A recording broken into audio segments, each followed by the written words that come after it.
This is Grandmaster Daniel Naroditsky. We are watching Polish Grandmaster Jan-Krzysztof Duda face off against the world champion Magnus Carlsen at the 2022 FIDE World Blitz Championship. And to start off, Magnus Carlsen with 1g6, the modern defense.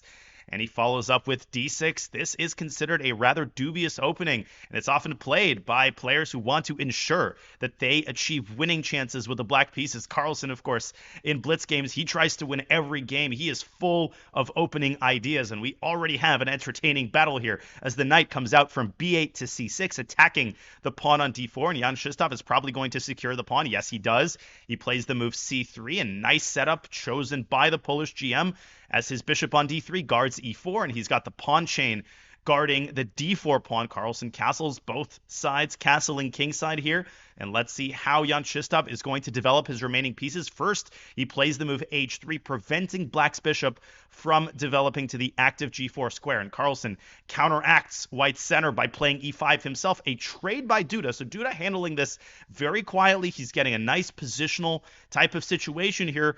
Neither side really has any attacking chances against the opposing side's king. The battle is mostly going to revolve here around central control as Duda brings his dark squared bishop out to e3, and the move bishop e3 to c5 has to be watched out for by Magnus. That bishop can attack the rook on f8 and force it to relinquish its control over the f7 pawn. But right now, the situation looks pretty symmetrical. Both sides have one pawn in the center, and after some thought, Carlsen decides to play b6. He actually prevents bishop c5 and simultaneously prepares to bring his own light-squared bishop out to b7 and put some pressure on Duda's e4 pawn. First, he moves the queen out of the d-file, taking the sting out of a rook appearing on d1. And speaking of a rook appearing on the d-file, Carlsen sends his own rook over to d8 and puts some pressure on white's bishop on d3. Duda actually has to watch out because that bishop is rather vulnerable. The queen is not a very reliable defender, so perhaps Duda can consider bringing one of his own rooks to the d-file and then moving the knight away from d2 either to f3 or to c4.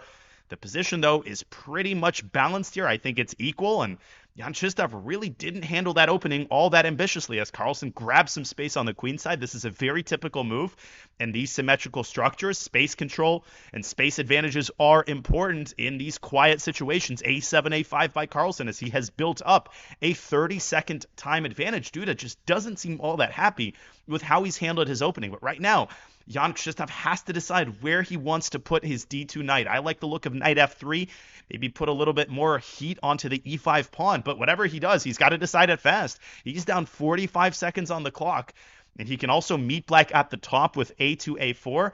He can grab a little bit of queenside space for himself. And now Duda is down a minute. And finally, he decides on bishop e3 to g5. He pins black's knight on f6. That knight on f6 was kind of threatening to jump to h5 and then later to f4.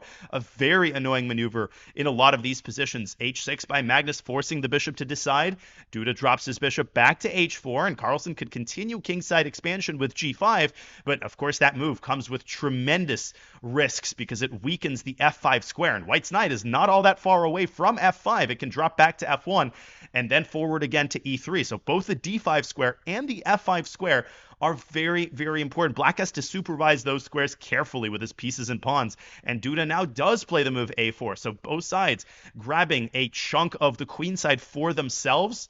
And the knight, for the time being, it remains on d2. I'm very curious to see where Duda is going to send that knight as Carlsen sends his queen over to c5 and he closes off the freeway for the knight. It can't go forward to c4. It can really only go back to f1 now, or it can sit on f3 and pressure the e5 pawn. But the Polish GM, he's been so slow here in the early middle game as he's down to a minute. He doesn't seem too concerned, though, as he continues to ponder his next move. This is where Carlsen excels, these symmetrical positions where it's all about the maneuvering game. This is where the world champion plays so quickly and so effectively, and a very committal move there by Duda. As he pushes his pawn up to f3, he secures the e4 pawn. Now he doesn't have to worry about knight takes e4 related problems, but what he does have to worry about are his dark square weaknesses that he's just created on the king side.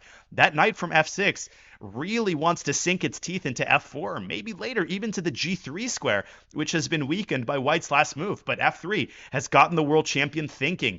Will he play g5? No, instead he trades the light squared bishops. Bishop e6 to c4. Duda has no choice but to acquiesce to the trade. He can trade on Carlsen's terms and take on c4. That lets the black queen sink its teeth into a very nasty square on c4, putting pressure on a4. Or Duda could try to trade on his own terms and maybe play a quiet move like rook d2, but he decides to relinquish the tension. With 40 seconds on his clock, he grabs the bishop on c4, and Carlsen takes back. The position still looks very symmetrical, but I actually think that white is under a good deal of pressure here. One of the problems that Magnus could try to solve is the problem of his own dark squared bishop, which currently is biting into the e5 pawn. Can he bring it back to f8 at some later point and maneuver it perhaps to the c5 square, putting pressure on white's king? Okay, let's see what Carlsen does here. Duda has recaptured the rook with his knight, forcing the queen off of c4, and if the queen moves back to c5, Duda could meet that by sliding his bishop back to f2 and controlling some of the dark squares that he's weakened with a move f3. I like the way Duda has handled the last couple of moves. He brings his knight back to f1.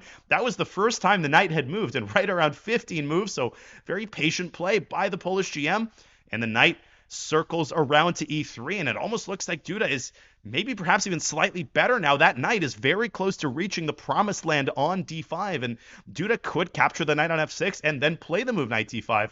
Carlsen's time advantage has shrunk as well, but he is not going to rest on his laurels. The bishop comes back to f8, and again towards c5. Bishop c5 is now a bigger threat now that the knight on e3 is going to get caught in the crossfire. Let's see if Duda takes on f6.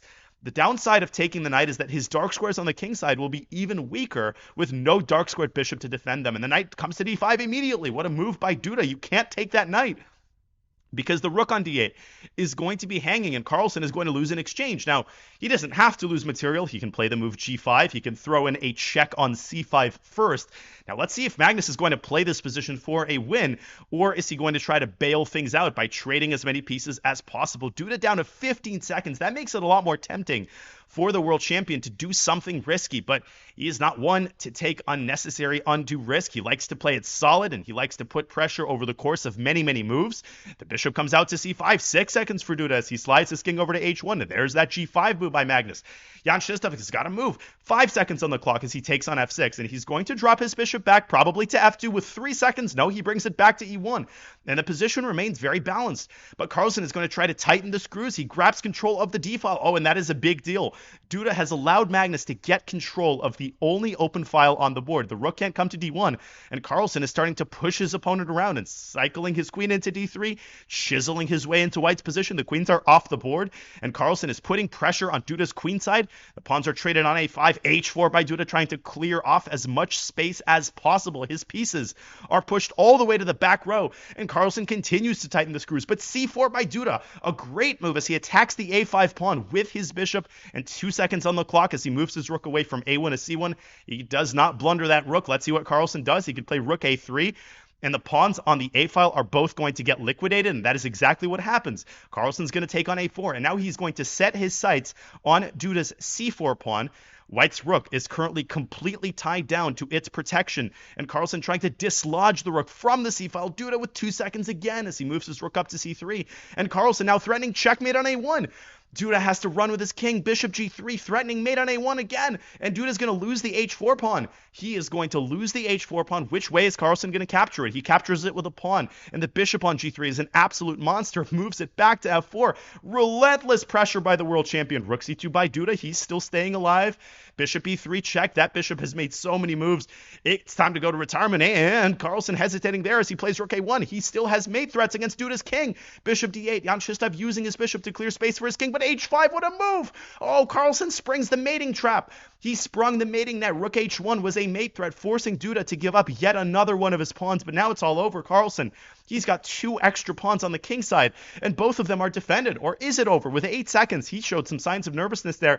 Duda continues to fight, and he's going to win one of the pawns back if he wants to. He can take on c5, but Carlsen, he doesn't care about that pawn. He can play h4 now, and there comes his other passed pawn. Duda is getting smashed on the king side. 1 second left. Rook h1 check. It's over. h3 by Carlsen finishes the game. The pawns are now totally unstoppable. One last salvo by Duda. He gives a spite check, but there are no threats against Black's king.